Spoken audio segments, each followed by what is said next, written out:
Assalamualaikum warahmatullahi wabarakatuh.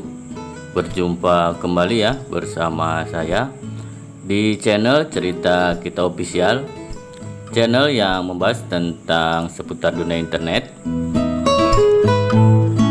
Halo kawan-kawan, sudah lama ya saya baru upload lagi video.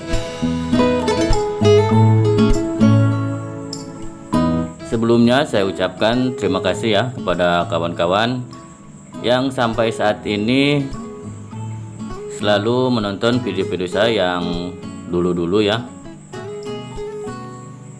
Saya juga ucapkan mohon maaf ya, baru sempat upload lagi video setelah beberapa bulan ke belakang saya vakum ya. Nah, beberapa bulan ke belakang saya ada sedikit kegiatan ya di dunia offline, itu menambah sedikit wawasan ya.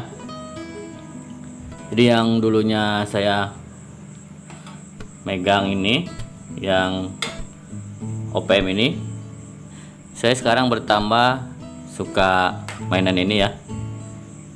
Ini digital multimeter, dan suka megang ini dulunya. Nah sekarang obengnya ada yang kecil ya. Ini juga mainan saya yang baru, dan ini juga ya, ini lem.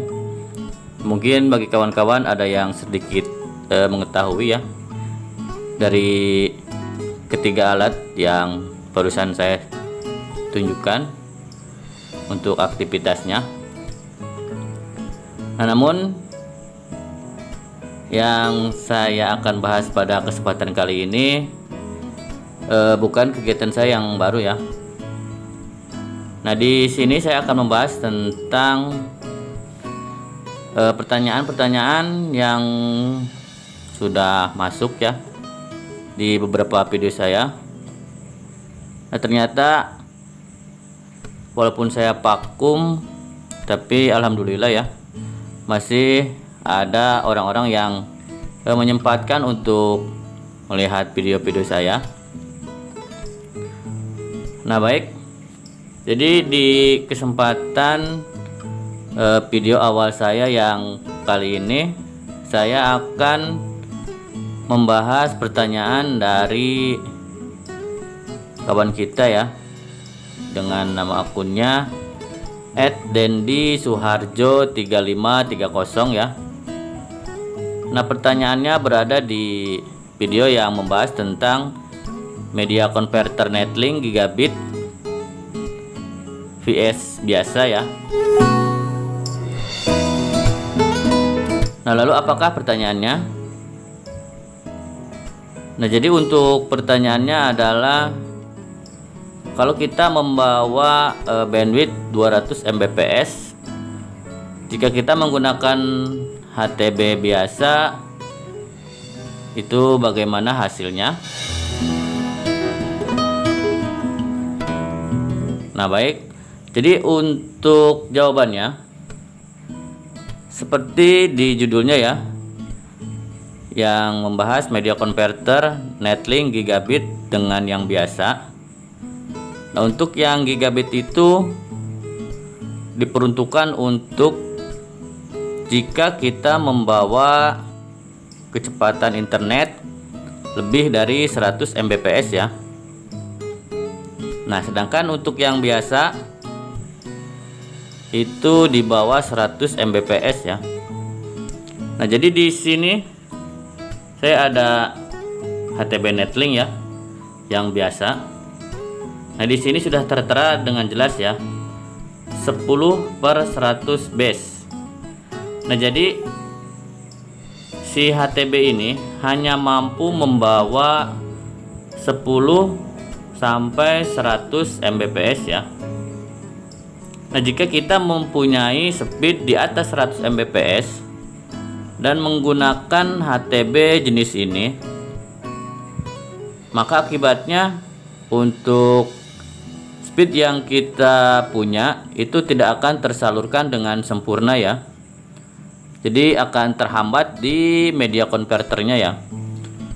Walaupun kita menggunakan kabel DC yang paling bagus sekalipun ya.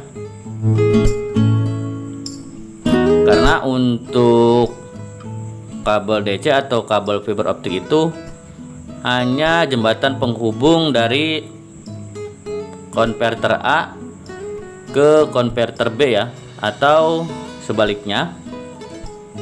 Jadi yang sangat berpengaruh itu alat ini ya.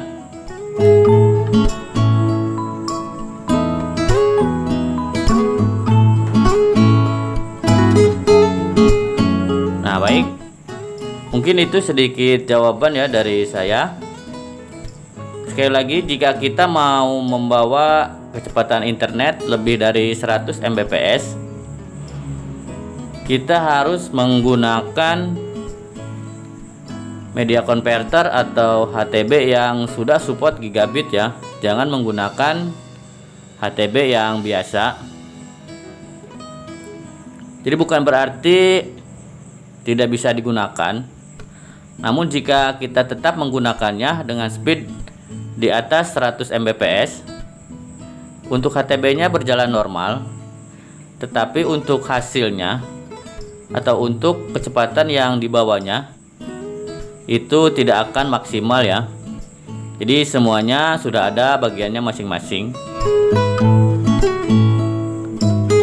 Baik, mudah-mudahan di video perdana ini setelah saya vakum beberapa bulan bisa memberikan jawaban yang memuaskan ya, terutama kepada yang bertanya, dan semoga video ini bisa memberikan wawasan tambahan ya buat kawan-kawan semuanya. Nah, untuk video kali ini saya cukupkan sekian ya. Sampai berjumpa kembali di video saya yang selanjutnya. Akhir kata, wassalamualaikum warahmatullahi wabarakatuh.